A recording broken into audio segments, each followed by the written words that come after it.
Dengan penuh ucapan syukur pada perayaan Pesak malam hari ini, kami berterima kasih untuk pemeliharaan Bapa Yahweh di dalam kehidupan kami dari hari lepas hari, sehingga pada saat ini kami dapat berkumpul bersama-sama, kami dapat memuji dan meninggikan nama-Mu. Sekarang ya Tuhan, waktunya untuk kami mendengar isi hati Tuhan. Mari Roh Kudus urapi hamba-Mu, urapi setiap kami yang mendengar firman-Mu dengan urapan yang sama, agar firman yang ditaburkan dapat kami pahami dan kami mengerti, sebagaimana Engkau memberikan pemahaman dan pengertian kepada hamba-Mu. Dan jika ada kuasa penguasa roh jahat di udara yang berusaha untuk merebut kebenaran firman, kami datang di dalam nama Yeshua HaMashiach, pergi kau keluar, tinggalkan tempat ini, tinggalkan setiap hati dan pikiran kami, agar hati dan pikiran kami hanya kami tujukan bagi kebenaran firman saja. Berikan kemampuan kepada kami bukan hanya untuk mendengar firman-Mu saja, melainkan juga melakukannya di dalam hidup kami. Terima kasih Bapa, berfirmanlah karena hamba-Mu siap mendengarkannya. Kami sambut firman-Mu demi nama Adonai Yeshua HaMashiach. Haleluya. Semua yang percaya katakan amin. Shalom Aleichem. Puji Bapak Yahweh, Bapak Ibu Saudara sekalian, pada malam hari ini kita merayakan Pesak. Dan saya akan menyampaikan firman yang saya beri judul makna atau arti Pesak. Namun sebelumnya kita akan mendengar kesaksian dari Pak Albert dari Jakarta. Ya, hari ini beliau dibaptis pembaharuan dengan nama yang benar. Kita akan dengarkan bersama-sama. Silakan Pak Albert.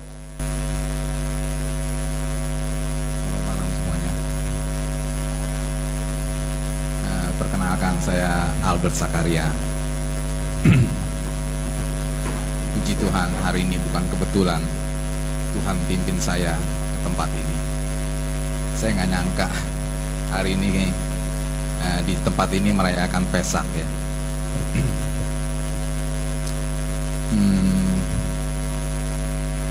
Engkong saya adalah seorang pendiri sebuah organisasi gereja di Jakarta, dan ini saya cerita dari awal ya. Saya lihat tuntunan Tuhan dalam hidup saya luar biasa. Saya dulu bergereja di salah satu gereja karismatik, cuman setelah saya lihat sekarang terlalu ortodoks ya. Mereka berpegang pada satu ajaran dan mereka nggak berani menerima ajaran yang baru. Tapi saya lihat tuntunan Tuhan sama saya. Di gereja itu saya mulai merenung tadi di sini. Mungkin Tuhan membuat saya berpikir ya. Di gereja itu ternyata saya dikenalkan kepada Ruach HaKodesh ya. Saya belajar untuk berbicara nama Tuhan yang benar sekarang. Amin. Kiranya Tuhan tolongin saya. Di tempat itu saya mulai belajar melihat pekerjaan Roh Kudus. Sampai suatu saat Tuhan itu bekerja dalam hidup saya lebih nyata lagi. Ya, Dia manifestasikan bahwa Dia adalah Bapa yang hidup, Tuhan yang hidup. Saya takut nyebut nama yang lain lagi, salah. Ya, Tuhan itu memanifestasikan dirinya kepada diri saya. Dia berbicara secara audible.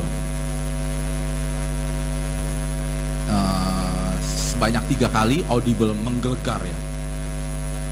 Terus pernah sekali audible yang halus. Dan sejak saat itu saya setiap minggu ketika dengar khotbah, Tuhan itu selalu bicara kepada saya.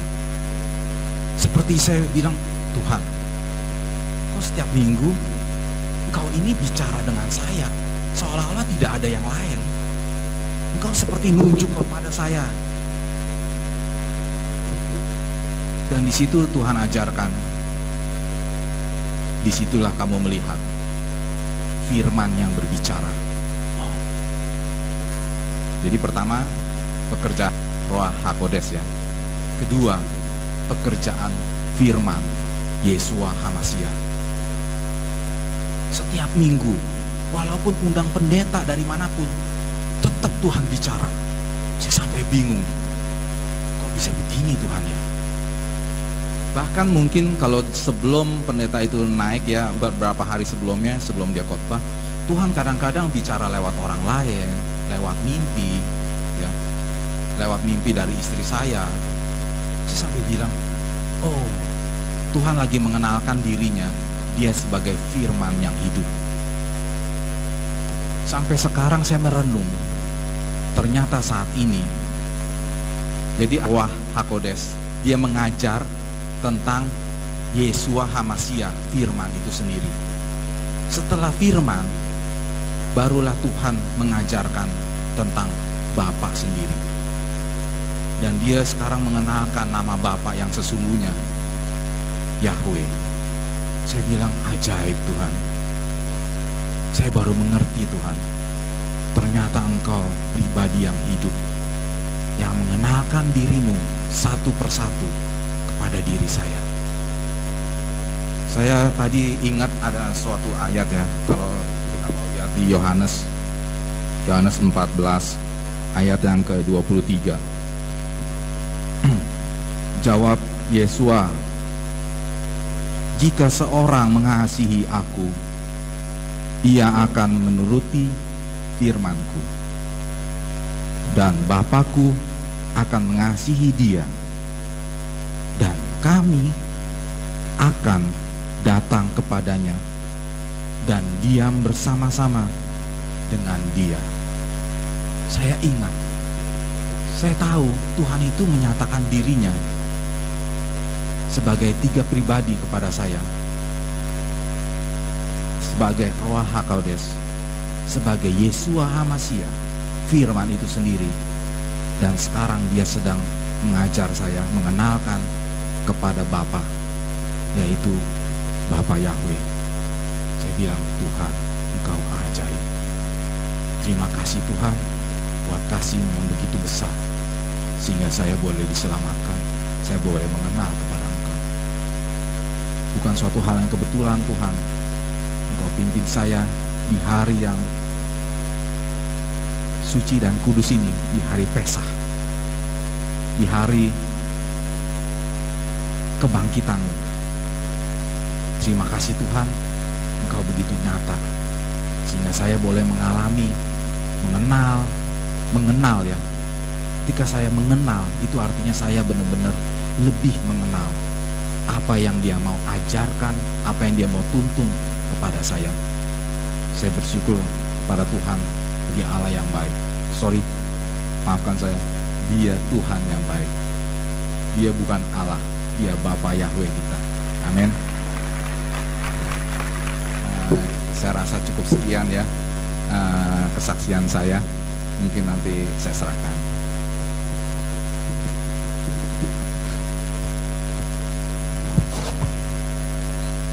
Puji Tuhan Bapak Ibu Saudara sekalian. Hari ini Pak Albert Zakaria baru saja menerima baptisan, jadi baru lahir baru. Maklum kalau tadi keserimpet-serimpet sedikit ya. Tidak apa-apa. Kenapa? Karena beliau dari salah satu organisasi besar. Baik, Bapak Ibu Saudara sekalian, terima kasih untuk Pak Albert Zakaria yang hari ini telah menyerahkan hidupnya. Dan tadi siang agak sore ya, Tuhan berbicara kepada saya bahwa beliau akan bisa membuka gereja di Jakarta Barat. Kita dukung di dalam doa ya. supaya beliau dipakai Bapak Yahweh dengan luar biasa. Baik, Bapak Ibu Saudara sekalian, saya akan mengajarkan pada malam hari ini, saya akan menyampaikan firman pelan-pelan ya, supaya saudara bisa mengerti. Judulnya adalah makna Pesak atau Paskah. Paskah itu huruf Ibraninya seperti ini, bacanya dari sini ke sini ya. Ini huruf Ibraninya. Oke. Nah, ini huruf P, ini huruf Samek, dan ini huruf Ket. Jadi Pesak ya. Pesak itu Paskah. Kita sering menyebut, tetapi seringkali kita tidak mengetahui maknanya. Karena itu pada malam hari ini saya ingin menyampaikan maknanya. Nah, Pesak itu merupakan satu di antara 7 perayaan yang diperintahkan Bapak Yahweh turun-temurun atau dari generasi ke generasi. Nah, ada 7 perayaan yang diperintahkan oleh Bapak Yahweh itu terdapat di dalam kitab Imamat pasal 23. Sebetulnya satu pasal ini ya. Yang pertama adalah Pesak yang jatuh pada tanggal 14 Nisan. Ini membicarakan tentang kematian Yeshua, bukan kebangkitan ya. Perhatikan bahwa Pesak itu yang seringkali disebut dengan Paskah itu bukan berbicara tentang kebangkitan tetapi kematian. Kemudian yang kedua adalah perayaan roti tidak beragi yang disebut Yom Hamatzah. Ini jatuh pada tanggal 15 Nisan, jadi beda 1 hari. Hari ini kita merayakan Pesak, berarti perayaan yang kedua roti tidak beragi atau Yom Hamatzah kapan saudara-saudara? Besok ya. Yang ketiga buah sulung, yaitu Yom Habikurim, jatuh pada tanggal 16 Nisan. Berarti kapan? Senin ya.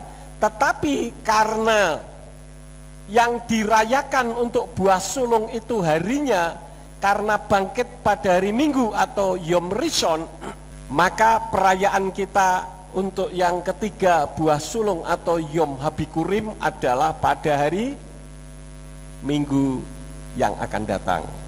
Gitu ya. Saya tidak akan mengajarkan ini secara detail, nanti poin pada malam hari ini akan keluar. Yang keempat, Pentakosta atau yang disebut dengan Shavuot.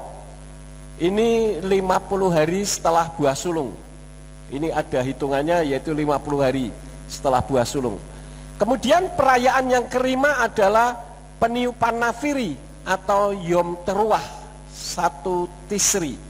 Jadi semua ini misalkan 14 Nisan, 15 Nisan, 16 Nisan, 1 Tisri, 10 Tisri, 15 Tisri. Ini adalah almanak kalender penanggalan Ibrani, bukan almanak kalender Gregorian ya. Nah, kemudian perayaan yang keenam adalah perayaan pendamaian atau Yom Kippur, jatuh pada tanggal 10 Tisri. Kemudian yang ketujuh adalah perayaan Tabernakel atau perayaan Pondok Daud yang sering disebut Sukkot, jatuh pada tanggal 15 Tisri. Jadi ini adalah 7 perayaan yang diperintahkan oleh Bapak Yahweh untuk dirayakan dari generasi ke generasi. Nah, semua perayaan itu mengarah kepada Yeshua HaMashiach. Jadi kalau perayaan itu tidak mengarah kepada Yeshua HaMashiach, ini keliru. Dan kita akan melihat bagaimana kekeliruan gereja. Inilah yang dilakukan gereja pada umumnya. Kalau yang mesianik, apa sih yang disebut mesianik itu?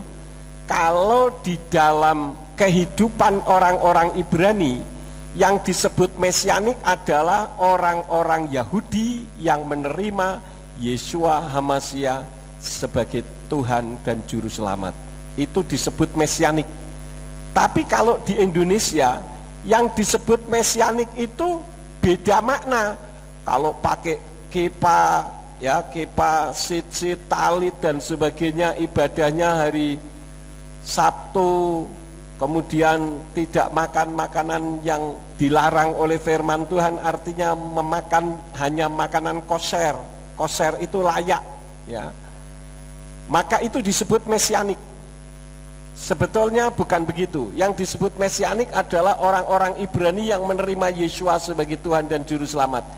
Ini adalah 7 perayaan yang tadi disampaikan. Ya, sudah saya sampaikan. Nah, ini adalah perayaan yang dilakukan oleh gereja-gereja Helenisme. Apa itu Helenisme? Helenisme adalah pengaruh Yunani yang masuk ke dalam gereja. Nah, yang pertama, Pesak 14 Nisan yang tepatnya jatuh pada hari ini, tanggal berapa ini saudara-saudara? Tanggal 27. Nanti setelah ini ada rinciannya, tetapi saya akan sebut sedikit saja ya. Ini jatuh tanggal 27. Yang Helenisme terjadi salah paham. Maka kalau saudara melihat kalender yang umum, maka Pesak tidak jatuh pada hari ini, tetapi tanggal berapa? Tanggal 2. Dan itu pun salah paham. Yang dirayakan bukan kematian Yeshua, tetapi kebangkitannya. Nah, kalau kematiannya disebut apa?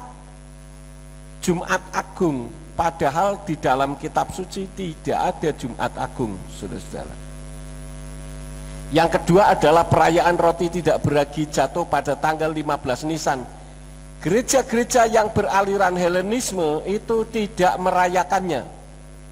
Sedangkan yang ketiga, perayaan buah sulung jatuh pada tanggal 16 Nisan. Yang dirayakan adalah merayakan hari kenaikan Isa Al-Masih. Kalau kita perhatikan dengan baik, antara Isa dengan Yeshua itu berbeda. Ada banyak sekali perbedaannya, tidak perlu disama-samakan. Contohnya, Yeshua lahir di Migdal Eder, sedangkan Isa lahirnya di bawah pohon korma. Itu sudah beda. Yeshua mati di salib, sedangkan Isa tidak mati di salib. Ada banyak sekali perbedaan, saudara bisa melihat di YouTube. Sudah ada, saya yang menyampaikannya. Kemudian yang keempat, Hari Raya Pentakosta. Ini juga merayakannya, tetapi seringkali salah tanggal, ya. Kemudian perayaan yang kelima, yaitu peniupan nafiri yang jatuh pada tanggal 1 Tisri, tidak dirayakan.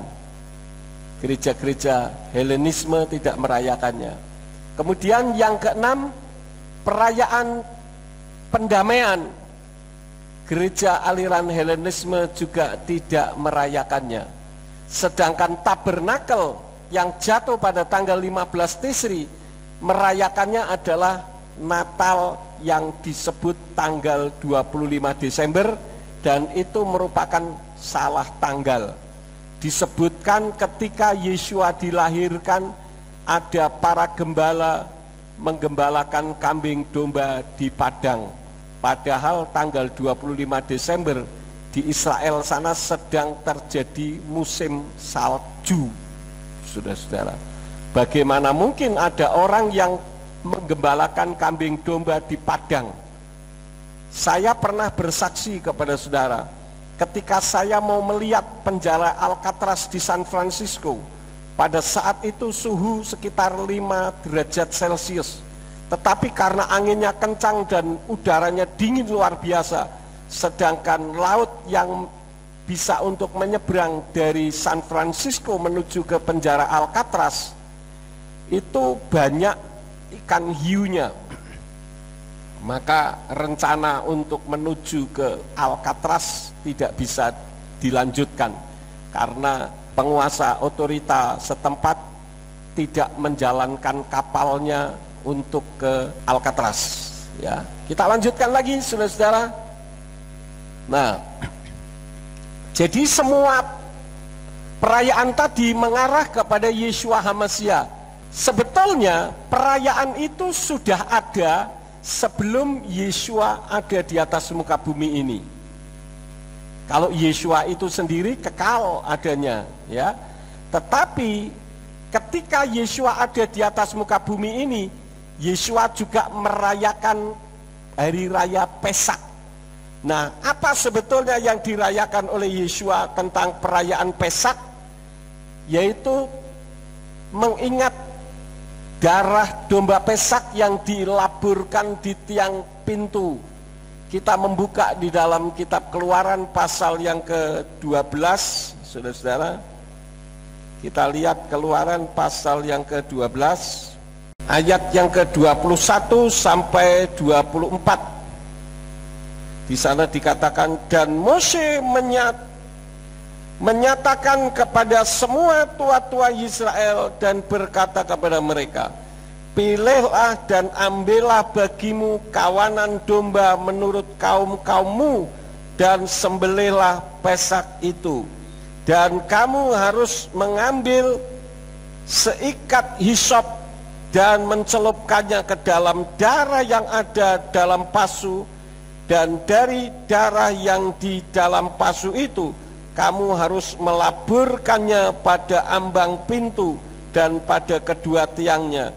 Dan kamu janganlah seorang pun keluar dari pintu rumahnya sampai pagi. Dan Yahweh akan melintas untuk memukul orang-orang Mitsraim, dan dia akan melihat darah pada ambang dan pada kedua tiang pintu itu.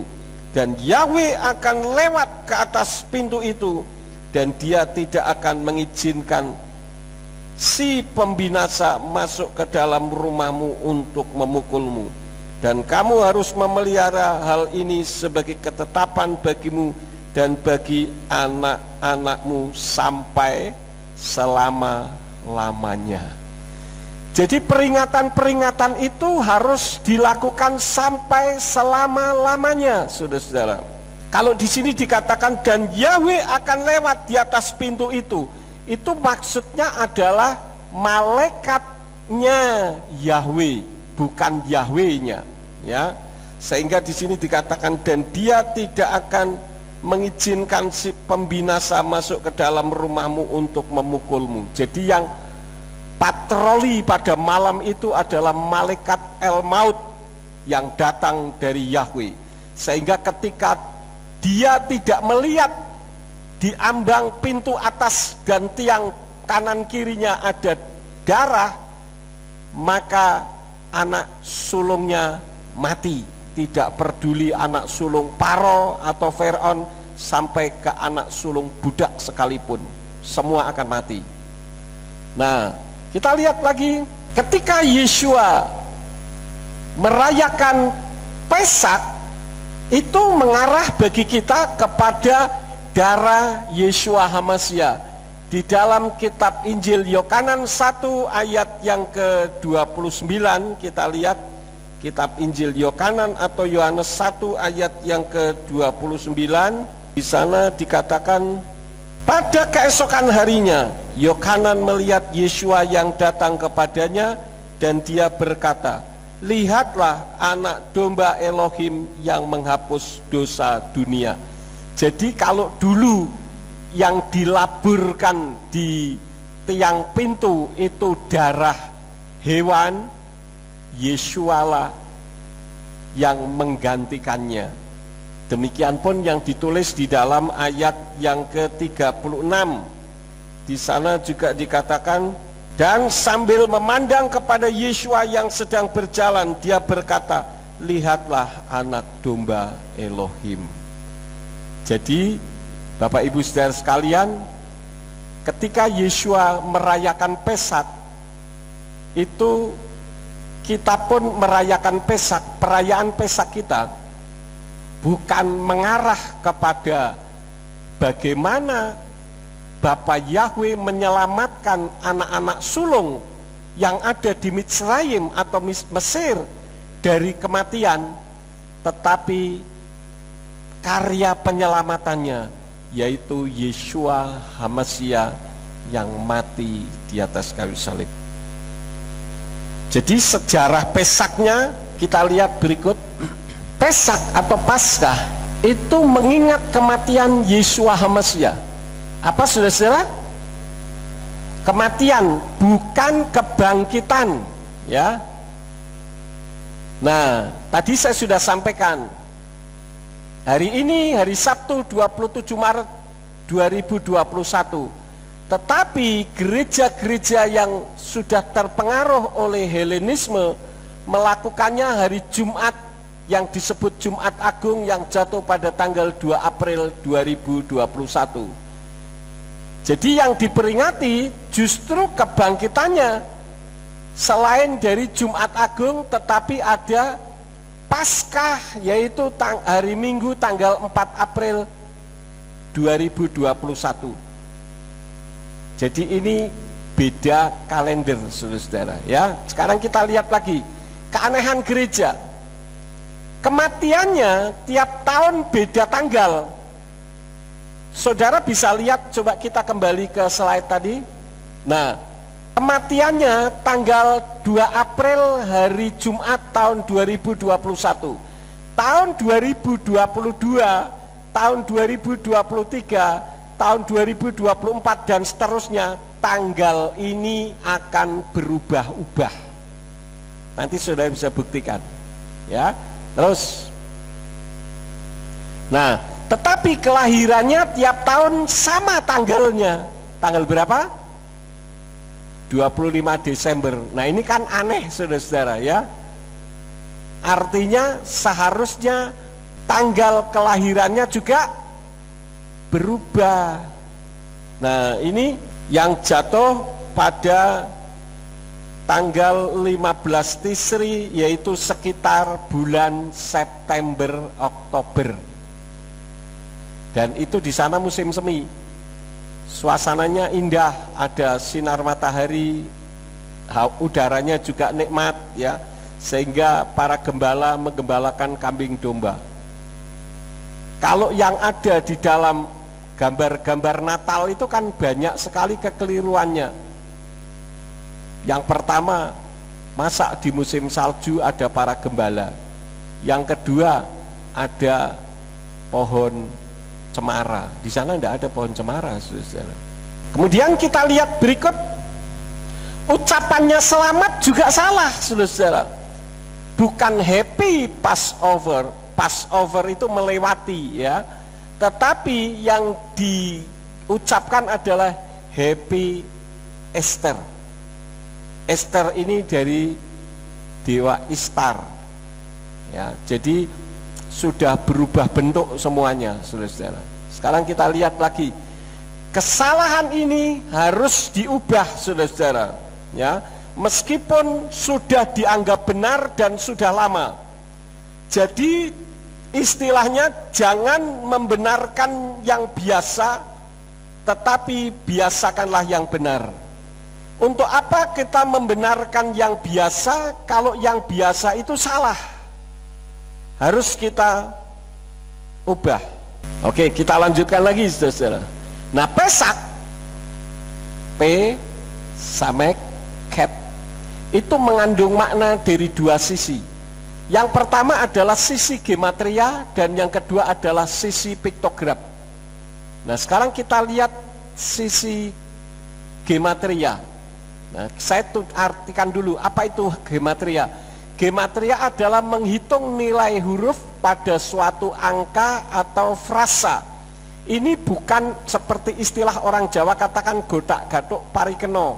Pokoknya digodak gadukkan yang penting cocok, begitu ya. Tetapi cara penghitungannya begini. Kita mengenal huruf apa, saudara? A, B, C, D, E, F, G dan selanjutnya sampai Z. Huruf A itu diberi angka 1, huruf B diberi angka 2, huruf C diberi angka 3, huruf D diberi angka 4 dan selanjutnya. Sebagaimana kita ketahui bahwa abjad kita dari A sampai Z itu ada berapa? 26. Nah, itulah yang disebut dengan gematria. Jadi menghitung nilai huruf pada suatu angka atau frasa. Nah, di sini Ini gematria bahasa Ibrani, saudara-saudara ya. Ini Aleph, Bet, Gimel, Dalet, He, Waw, Zayin, Ket, Tet. Kemudian ini 1, 2, 3, 4, 5, 6, 7, 8, 9. Nah, 10 itu Yod, 11, 10 ditambah 1 Yod Aleph, 12 Yod Bet, 13 Yod Gimel, 14 Yod Dalet, karena 4-nya Dalet ya. Tetapi pada saat 15 seharusnya apa, saudara-saudara? Yod sama He seharusnya. Tetapi saudara-saudara, Yod dengan He ini diganti menjadi Tet dan Waw. Sedangkan ini diganti menjadi Tet dan Zayin. Ya, nanti saya terangkan ini. Kita masuk ke ini saudara. Ini nama angka huruf Ibrani. 1 itu Echad, hurufnya seperti ini. Yang kedua Staim, seperti ini. Yang ketiga Salos. Yang keempat Arba. Yang kelima Kames. Yang keenam Sis. Yang ketujuh Sefa. Yang kedelapan Semone. Yang kelima Tesa. Yang keenam Eser, dan selanjutnya. Ini ada nama-namanya. Tetapi saudara perhatikan angka 15 dan 16. Di sini yang disebut dengan Kames Esre dan Sis Esre. Kita kembali ke tadi. Nah, ini ternyata diganti Tet dan Waw. Jadi Kames Esre yang seharusnya Ket Mem Sin dan Ayin Sin Rese diganti. Jadi kenapa angka 15 tidak ditulis Yod? Yod itu berapa tadi, saudara-saudara? Yod di sini berapa? 10 ya. Kalau 15 berarti 10 dan 5. Sedangkan 5-nya apa? He. Nah, kalau ditulis Yod dan He, itu kalau dibunyikan bunyinya Yah. Nah, orang Ibrani sangat menghormati nama Yahweh. Dia begitu gemetar karena mereka merasa tidak layak menyembah Bapa Yahweh. Kenapa? Karena ketika mereka ada di pembuangan di Babel, mereka menyembah terakota, mereka menyembah Baal Zebub, Dagon dan sebagainya. Pokoknya semua disembah. Tetapi Tuhan izinkan melalui Raja Kores, orang Persia, untuk memulangkan kembali ke kampung halamannya dan bahkan diperintahkan untuk membangun bait suci. Nah, ketika itulah maka mereka merasa tidak layak untuk menyebut Yahweh. Maka mereka mengganti menjadi Hashem atau Adonai.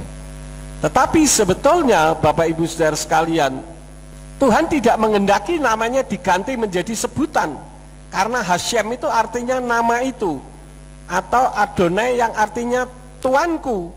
Tuanku dan nama itu bukan nama, tetapi sebutan. Dan Yahweh tidak menghendaki karena apa? Supaya jangan dilupakan namanya, seperti yang terjadi di dalam Kitab Hakim-Hakim pasal 2 ayat yang ke-10. Terjadi satu generasi tidak mengenal nama Bapa karena sudah diganti. Oleh karena itulah maka Tuhan tidak menghendaki namanya diganti-ganti, apalagi diganti dengan nama sebutan lain yang itu membuat hati Tuhan cemburu. Keluaran 34 ayat yang ke-14. Yahweh sangat cemburuan. Jadi ini adalah tabel gematria Ibrani ya. Ini ada kelipatan 10. Kalau 20 itu kaf ya. Kemudian lamet itu 30 dan selanjutnya. Ini nanti saudara kalau di YouTube bisa melihat sendiri satu persatu. Tetapi saudara-saudara, saya sedikit memberikan pelajaran ini tentang masalah angka. Ketika kita menggunakan bilangan tanpa menunjuk kata benda apapun, kita menggunakan bilangan yang disebut bilangan abstrak. Bilangan abstrak dalam bahasa Ibrani mengacu kepada bentuk feminim atau bentuk perempuan. Sebagaimana kita ketahui bahwa orang Ibrani kalau berbicara kepada laki-laki dan kepada perempuan itu beda, ya. Tambahan utama di kata esre ditambahkan ke nama nomor. Di samping penambahan esre ada juga perubahan halus pada nama nikut. Nikut itu tanda baca karena bentuk konstruksinya. Nanti bisa diperhatikan kalau saudara nonton di YouTube ini, angka 17 sampai angka 19. Sedang nomor kardinal menunjuk pada kata benda. Ya, memang ini agak sedikit pelik karena apa yang saya sampaikan ini adalah istilah-istilah teologia. Ya, kalau saudara tidak paham, wes abaikan saja, tidak masalah, karena itu tidak membuat saudara masuk neraka. Hanya pengetahuan saja. Jadi Bapak Ibu Saudara sekalian, kenapa angka 15 tidak ditulis 10 dan 5 atau yod dan he, tetapi tet itu 9, waw itu 6. 9 dan 6 jumlahnya berapa? 15. Dan angka 16 tidak yod dan waw atau 10 dan 6, tetapi tet dan zayin atau 9 dan 7. Kenapa mereka mengubah bentuk ini? Ini kan ada dua bentuk ini yang saya kasih warna kuning ini. Ini terjadi perubahan bentuk di situ. Kenapa saudara-saudara? Karena yod dan he itu berbunyi yah, sedangkan yod dan waw itu juga merupakan nama sebutan untuk Yahweh. Sedangkan yod dan waw itu kalau menggunakan sudut piktograf itu artinya tangan dan paku. Arti sendiri dari yod dan waw itu berarti kami, tetapi waw saja berarti dan atau n. Di dalam bahasa Inggris itu n di sini adalah connects to another, dan ini orang Yahudi sangat menghormati Yahweh. Itulah sebabnya maka mereka mengganti gematria Pesak dengan yang berbeda untuk angka ini, ya. Nah, Bapak Ibu Saudara sekalian, Pesak, kita lihat gematria Pesak, ya. Ini gematria Pesak, P, Samek dan Ket. Ini 80 nilainya. Coba kita kembali ke sana tadi.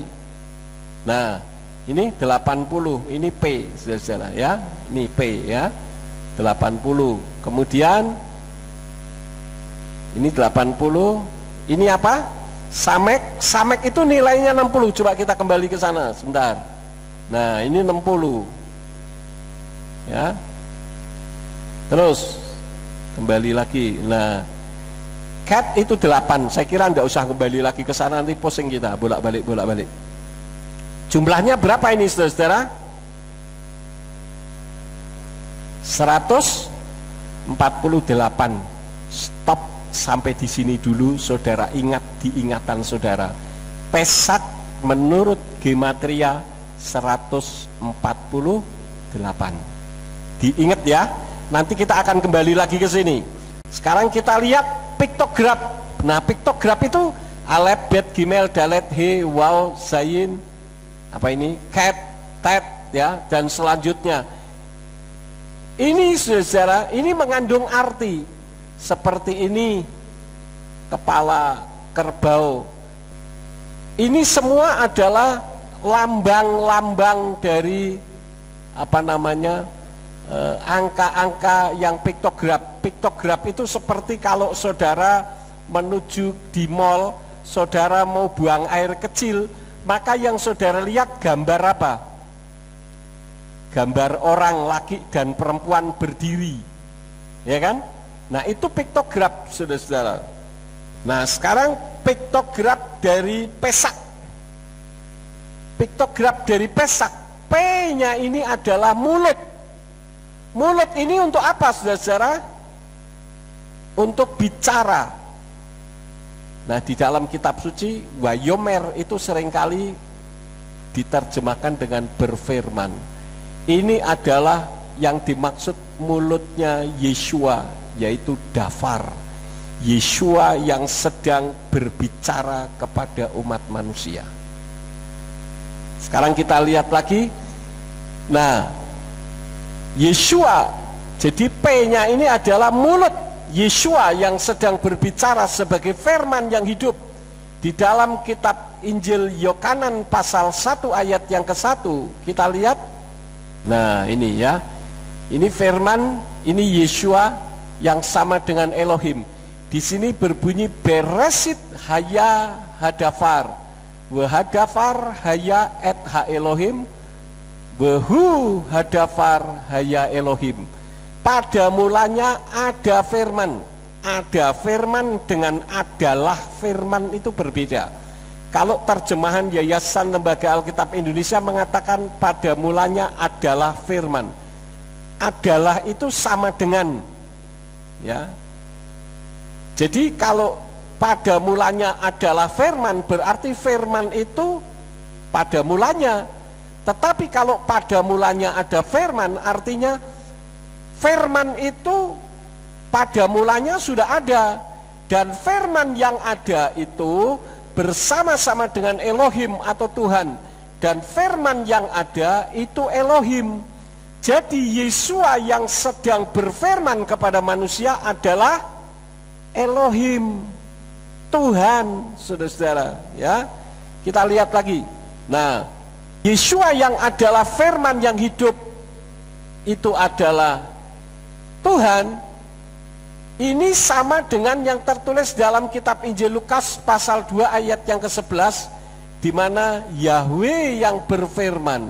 Kita lihat ayatnya.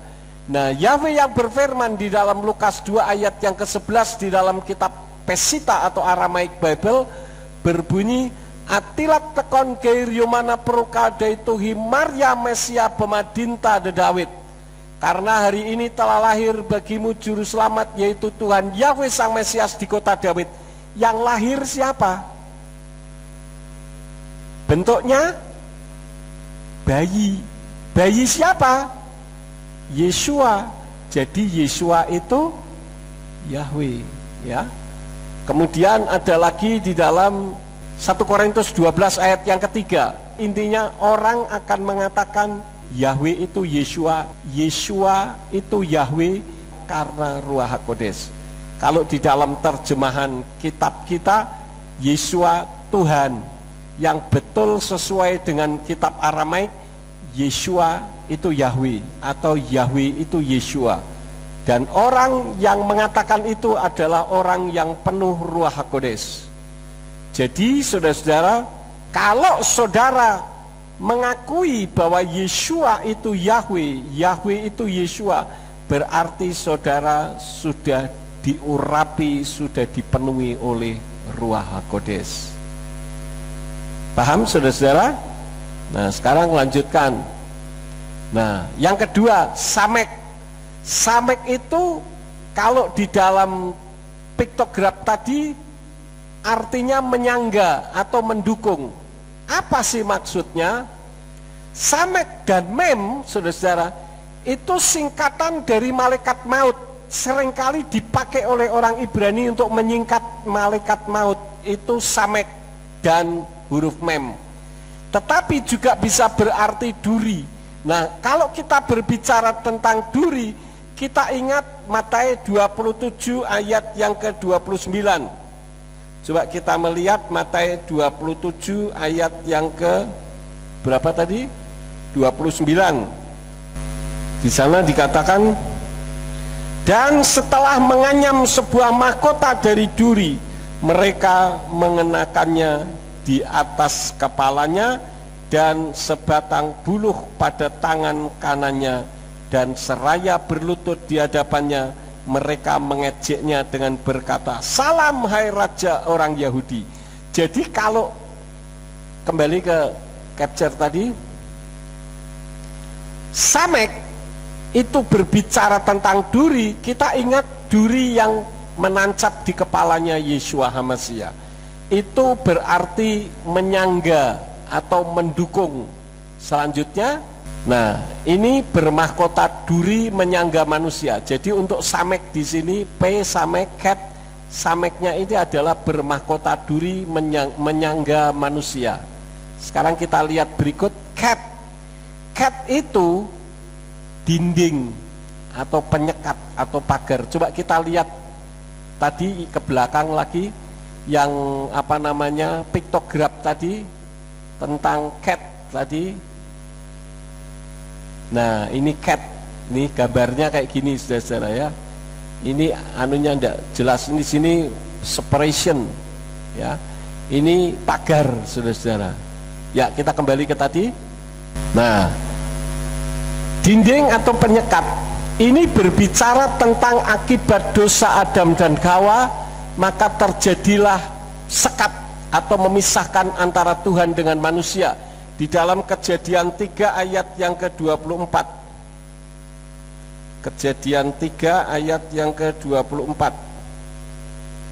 Di sana dikatakan, dan dia mengusir manusia itu keluar, dan dia menempatkan kerup-kerup di sebelah timur Taman Eden dengan pedang yang menyala-nyala dan menyambar-nyambar untuk menjaga jalan ke pohon kehidupan itu.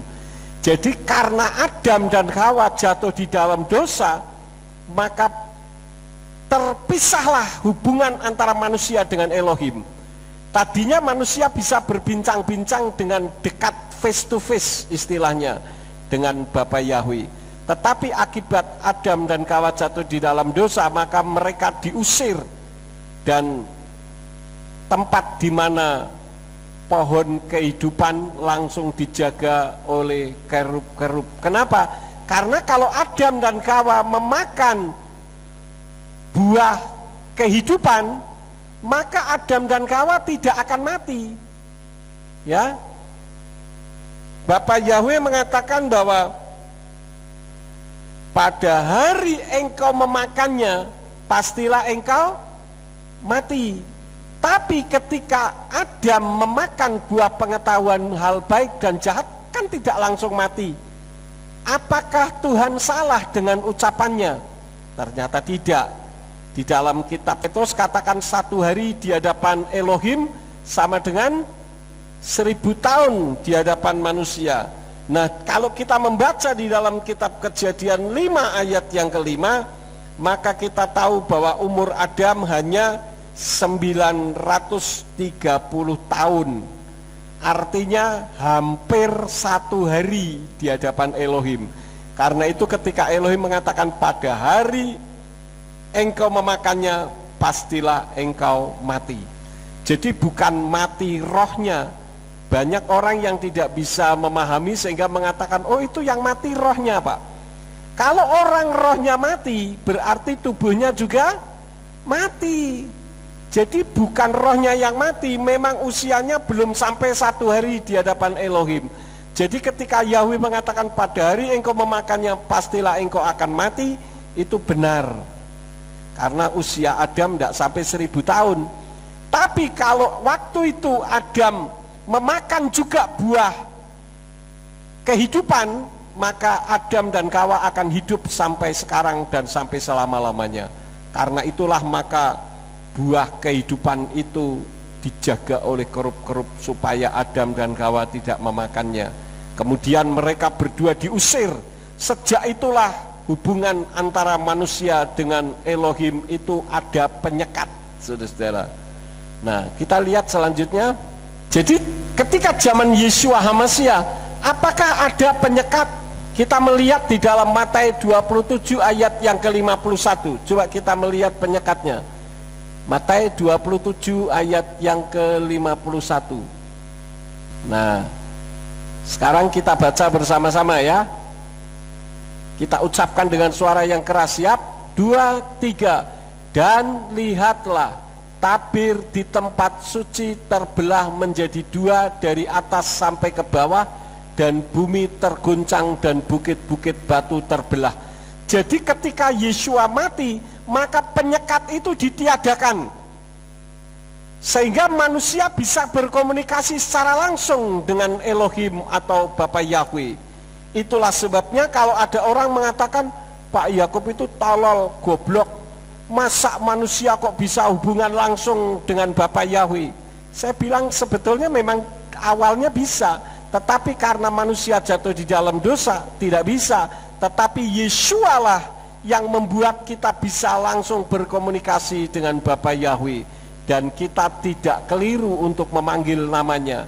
Yang dilarang adalah memanggil dengan sembarangan atau memanggil dengan sia-sia. Itu yang dilarang. Jadi saudara-saudara, zaman Yeshua HaMashiach juga ada penyekat. Ini ada dalam kitab Matius 27 ayat yang ke-51.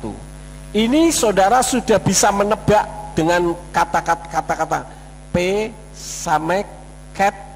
Ini saudara sudah sampai di sini, cat ini ya, sudah saudara bisa membayangkan karya penyelamatan yang Yeshua lakukan akibat cinta kasih Bapa Yahweh kepada kita. Tapi sekarang kita kembali lagi ke Pesak tadi. Nah, tadi kan P sama cat jumlahnya berapa? 148. Sekarang kita jabarkan. 148 itu bisa 1, 40 dan 8 ya. 1, 40 dan 8 100, kalau 1 tambah 40 dan 8 jadi 148. Misalkan menggunakan itu Alep 1 itu Alep itu melambangkan Elohim, sedangkan 40 Mem itu bisa berarti air, bisa berarti darah. Kalau saudara melihat dari capture tadi piktografnya, itu bisa berarti air, bisa berarti darah, sedangkan 8 ini adalah penyekat ya. Jadi artinya Yeshua HaMashiach kalau air adalah air hidup di dalam Yohanan 7 ayat yang ke-38. Kita lihat dulu ayatnya. Yohanan 7 ayat yang ke-38. Siapa yang percaya kepadaku sebagaimana yang telah kitab suci katakan dari lubuk hatinya, sungai-sungai akan mengalirkan air yang hidup, karena Yeshua sebagai air kehidupan. Bisa dipahami saudara? Sekarang katakanlah darah ya. Darah Yeshua HaMashiach itu mencuci dosa. Kita lihat 1 Yohanan 1 ayat 7 di belakang. 1 Yohanan 1 ayat yang ke-7. Nah, mari kita baca bersama-sama. Lihat capture ke depan. Ucapkan dengan suara yang keras bersama-sama. 2, 3. Namun jika kita berjalan dalam terang sebagaimana Dia ada di dalam terang, kita sedang memiliki persekutuan seorang terhadap yang lain, dan darah Yeshua HaMashiach putranya sedang membersihkan kita dari segala dosa. Jadi dengan darah Yeshua HaMashiach, darah domba Elohim yang kekal itu mencuci semua dosa kita. Sehingga di hadapan Bapa Yahweh, ketika saudara menerima Yeshua HaMashiach sebagai Tuhan dan Juru Selamat, maka saudara dianggap tidak memiliki dosa lagi. Bisa dipahami saudara-saudara? Nah sekarang kita lihat berikut. Ini maksudnya yang 1, 40 dan 8. Yeshua HaMashiach yang adalah Elohim sedang menyelamatkan manusia melalui darahnya sebagai air hidup dan menghubungkan kembali hubungan manusia dengan Bapa Yahweh, karena penyekatnya sudah hilang tadi ya. Sekarang kita lihat nah tentang Yeshua. Yeshua itu hurufnya Yod Sin Waw Ayin. Wahi yoledet ben wekarata et smo Yeshua Yosia et amo mekatotehem. Dan dia akan melahirkan seorang putra, dan engkau akan menyebut namanya Yeshua, karena dialah yang akan menyelamatkan umatnya dari dosa mereka. Jadi di sini pakai nama Yotsin Woayin Yeshua. Itu ada di dalam Matius 1 ayat yang ke-21. Kita lihat berikutnya. Nah, namanya adalah Yeshua, bukan Yahshua, bukan Yahusa. karena huruf Ibraninya berbeda ini, saudara-saudara ya.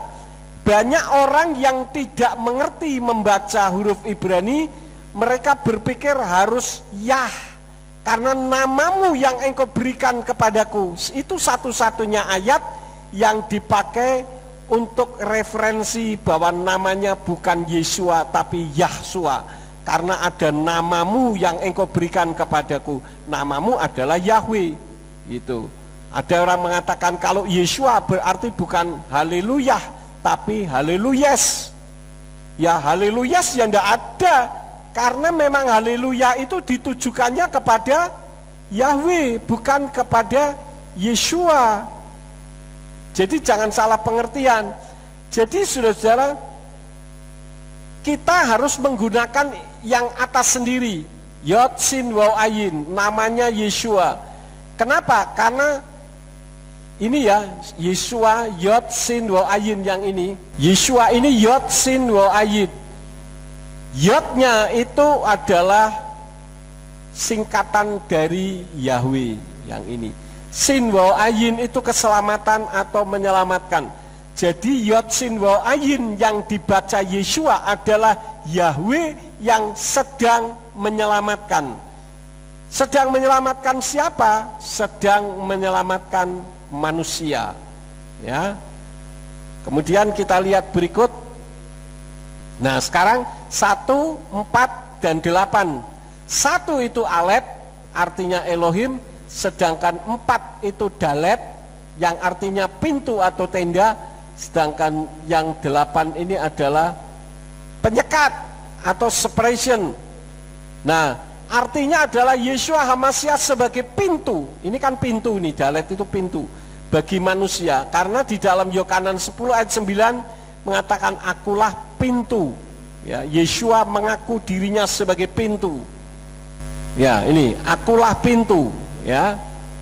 Kembali lagi ke sana. Nah, jadi sebagai pintu bagi manusia yang hidup sementara di bumi, kan ini bisa berarti tenda.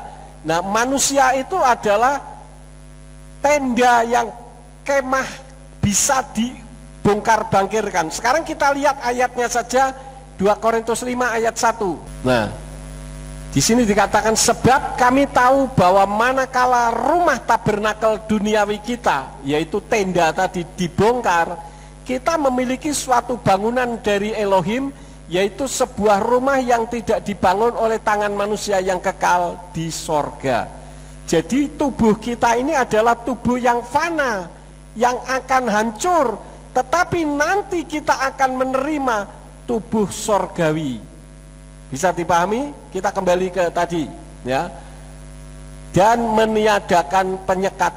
Jadi kalau menggunakan 148 artinya Yeshua HaMashiach sebagai pintu bagi manusia yang hidup sementara di bumi ini dengan meniadakan penyekat atau yang menyekat antara manusia dengan Elohim, sehingga membuat manusia dengan Elohim itu bisa berdekatan kembali ke fitrah awal ketika Bapa Yahweh menciptakan Adam dan Hawa. Itulah makna dari Pesak yang sesungguhnya. Karena itu kalau gereja yang Helenisme yang sudah terpengaruh oleh ajaran Yunani merepresentasikannya Pesak itu adalah kebangkitan, jelas keliru, saudara-saudara. Bisa dipahami ya? Kita lihat lagi. Nah, di dalam Yohanan 14 ayat 6 di sana dikatakan wa yomer elai Yeshua anoki haderek wa emet wa hakayim wa islo yafo el haaf bilti al yadi. Yeshua berkata kepadanya, akulah jalan dan kebenaran dan hidup, tidak seorang pun datang kepada Bapa jika tidak melalui aku. Jadi memang melaluinya hanya satu saja, yaitu Yeshua. Kalau orang mengatakan ada banyak jalan menuju ke Roma, yes, saya percaya memang menuju ke Roma banyak jalan, tetapi untuk menuju ke sorga hanya ada satu jalan, yaitu melalui Yeshua HaMashiach. Tidak ada yang lain. Ya, oke. Jadi saudara-saudara, Pesak ini, arti Pesak adalah karya keselamatan yang dilakukan Bapa Yahweh melalui Yeshua HaMashiach sebagai bukti cinta kasihnya kepada umat manusia di seluruh bumi. Jadi anggapan bahwa Yahweh itu adalah pribadi yang kejam, sedangkan Yeshua itu adalah pribadi yang penuh kasih, jelas pemahaman demikian salah. Kenapa? Karena Yeshua itu sendiri merupakan representatif pernyataan dari Bapa Yahweh saking cintanya kepada manusia. Maka dia sendiri mengorbankan dirinya dengan mengosongkan dirinya menjadi serupa dengan manusia, supaya setiap orang yang beriman kepadanya tidak binasa, melainkan beroleh hidup kekal sampai selama-lamanya. Bisa dipahami saudara-saudara?